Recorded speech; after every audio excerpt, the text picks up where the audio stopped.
Antrean panjang kendaraan terjadi dari arah Mampang menuju Kuningan. Warga yang ingin masuk ke kantornya pun pasti memakan waktu lebih lama dari biasanya.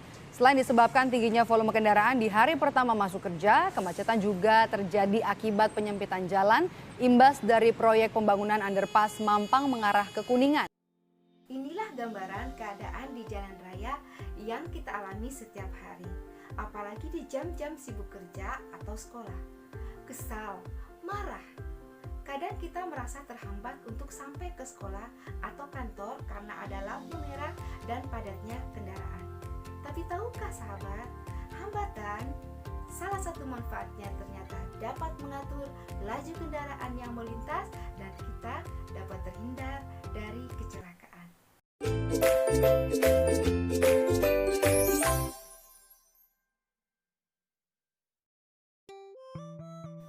Assalamualaikum warahmatullahi wabarakatuh. Apa kabar sahabat Rumah Belajar? Kali ini kita akan belajar tentang rangkaian listrik. Tapi sebelum kita lanjut materinya, sudah tahu kan tentang arus listrik? Untuk lebih jelasnya, sahabat dapat menyaksikan slide berikut ini.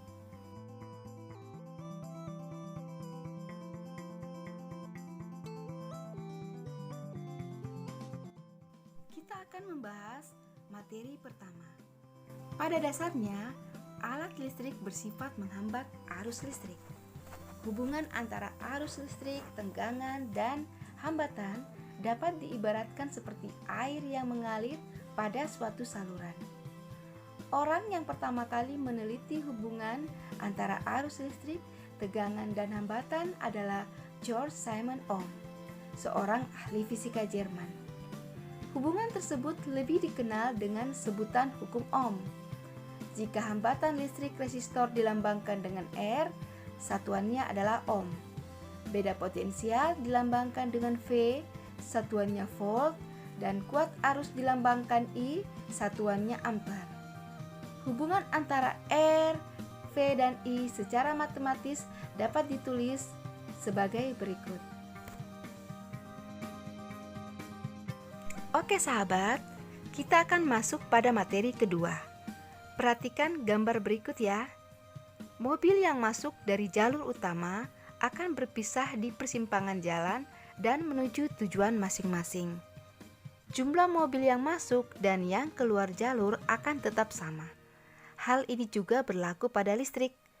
Menurut hukum 1 Kirchhoff, besar arus listrik yang masuk ke dalam titik cabang kawat penghantar nilainya sama dengan besar arus listrik yang keluar dari titik cabang kawat penghantar tersebut. Mudah bukan? Nah, sahabat Rumah Belajar, kita akan masuk pada pembahasan yang terakhir. Coba perhatikan lampu listrik di rumah atau di ruang kelas.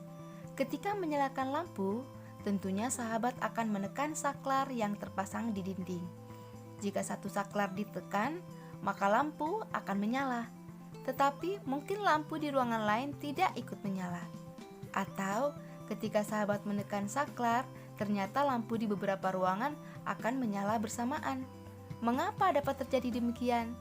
Pernahkah sahabat Rumah Belajar memikirkannya?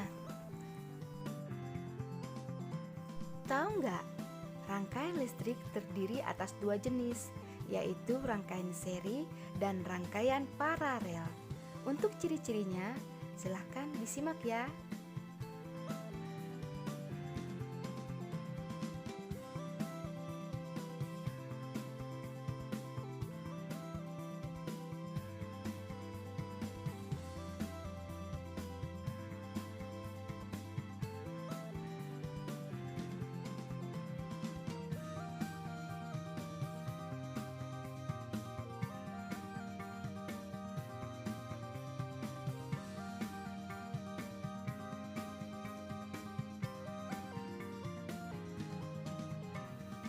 Sahabat Rumah Belajar, listrik merupakan kebutuhan yang sangat penting untuk saat ini. Salah satu manfaatnya digunakan sebagai sarana belajar di malam hari. Agar kita dapat tetap memanfaatkannya, pergunakanlah dengan seimbang, selaras, sesuai fungsinya. Demikian materi untuk hari ini. Sampai berjumpa di materi berikutnya. Tetap semangat dan tetap jaga kesehatan.